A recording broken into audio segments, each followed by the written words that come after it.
Canada ni igihugu cya kabiri ku isi mu bunini, akaba ari igihugu giherereye muri Amerika ya ruguru, gihana imbibi na Amerika, inyanja ya Atlantika, Pacifique na Arctique. Canada kandi ifite umurwa witwa Ottawa hamwe n'umujyi munini witwa Toronto. Ikaba ituwe n'abaturage bagera kuri 38,000,000 kandi Canada ikaba ivugamo indimi ebyiri zonyine ari z'Icyongereza n'Igifaransa zemewe na leta. Canada iyobowe nk'ubwami kuko ifite umwami witwa Charles wa gatatu, ikagira na minisitiri w'intebe ari nawe uyobora ku bijyanye na politiki. Canada rero ku bijyanye n'ubukungu yateye imbere cyane kuko ishingiye ku nganda, ingufu, ubuhinzi n'ikoranabuhanga, kandi ikaba ikungahaye ku mutungo kamere nka peteroli, ibiti, amabuye y'agaciro, gaze n'ibindi byinshi. Canada rero nk'uko u Rwanda rugizwe n'intara 5 ari zenye n'umujyi wa Kigali, yo igizwe n'intara 10 ndetse na teritwari 3 zifite n'ingufu nyinshi. Ikirere cyacyo kiratandukanye cyane, hamwe mu bukonje bukabije mu majyaruguru n'ubushyuhe bworoheje mu majyepfo ya Canada ahegereye Amerika. Canada kandi uzwiho kuba ifite imico itandukanye, yiyemeje gukomera no gutandukana n'umurage gakondo w'abasangwabutaka ba kera. Akaba ari igihugu gifite ahantu nyaburanga henshi, harimo parike, ibiyaga, imisozi hamwe n'ibinyabuzima byinshi utasanga ahandi. Ubu kandi yafashe ingamba na gahunda y'uburezi rusange n'ubuvuzi rusange, aho biterwa inkunga n'imisoro y'igihugu. Ikagira imikino ikunzwe cyane nka ice lacrosse, umupira w'amaguru ndetse na basket ikurikira iya Amerika izwi nka NBA. Utegura ibi byegeranya akanabikugezaho ni Munanira Vince. Kora subscribe, unasiga igitekerezo muri comment, utubwire icyo tuzakubwiraho ubutaha.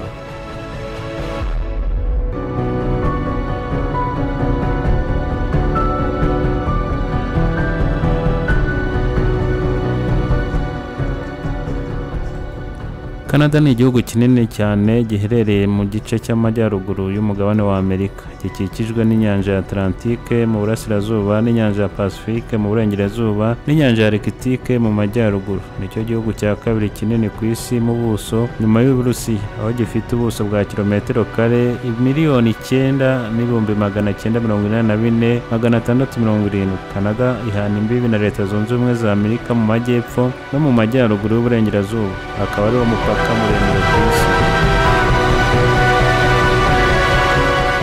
Ubusanzwe Canada yari ituwe n'abasangwabutaka kugera mu kinyejana cya 15 ubwo Abafaransa n'Abongereza bazaga kureba uko hameze.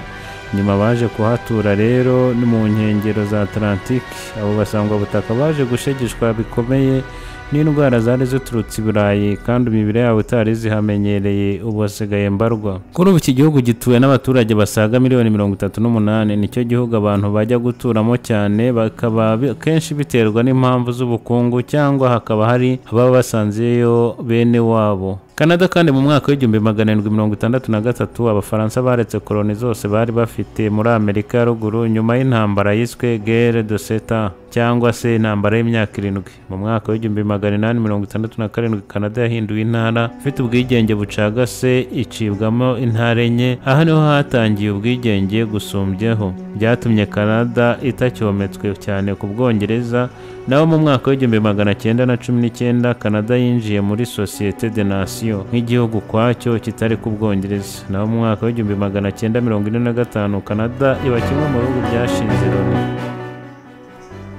Ubundi nk'uko u Rwanda rufite intara enye n'umujyi wa Kigali, Canada igizwe n'intara 10 arizo Ontario, Quebec, Alberta, Nova Scotia, Nova Brunswick, Manitoba, Columbia Britannique, Île de Prince Edward, Saskatchewan na Terre de Nouvelle-Labrador.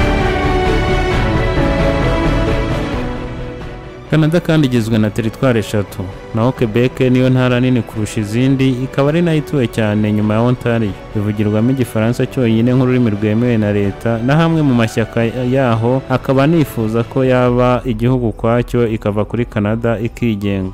Biragoye rero ko nababwira igihugu cy'igihangange nka Canada ngo ngene nababwiye ku ibendera ryacyo rizwe nk'ikimenya bose. Ni ibendera rigizwe n'amabara y'umweru n'umutuku, hagati harimo ishusho y'ikibabi cy'igiti cyitwa Érable ushobora gusanga henshi muri icyo gihugu, kikaba kinatanga umutobe uryoshye cyane. Iyi Canada kandi mbabwira ubu iyobowe nk'ubutegetsi bushingiye ku nteko ishinga amategeko aho kuba nk'umukuru w'igihugu nk'uko bimeze ahandi henshi ku isi. Muri iyi minsi twagiye twumva inyito guverineri generali aho kumva perezida. Ibi biterwa n'uko ubundi Canada iyoborwa n'umwamikazi w'Ubwongereza akaba gusa yoherezayo guverineri generali wo kumuhagararira. Kuri ubu guverineri generali ni madamu Marie Simon.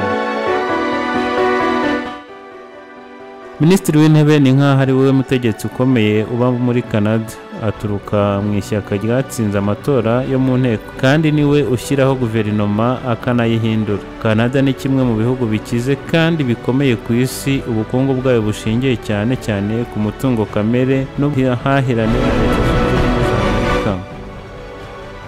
Canada kandi ifite amashyamba n'ibiti bikenerwa cyane, ikungahaye kandi kuri peteroli na gazi. Hari n'amabuye y'agaciro atandukanye kandi akenerwa nka zinc, uranium n'ayandi. Canada kandi iri mu miryango ikomeye nka G8, umuryango uhuza ibihugu 8 bikize ku isi, G20, umuryango uhuza ibihugu 20 bikize ku isi, OTAN, OCDE, OMS, Commonwealth, Francophonie, OAS, APEC na UN cyangwa UN. Canada rero nk'uko nababwiye ni igihugu gikomeye kandi gikize cyane, gituranye na Amerika, kikaba igihugu cya kabiri kinini nyuma y'Uburusiya. Ni Munanira Vincent, ibiganiro byacu nakagaruka.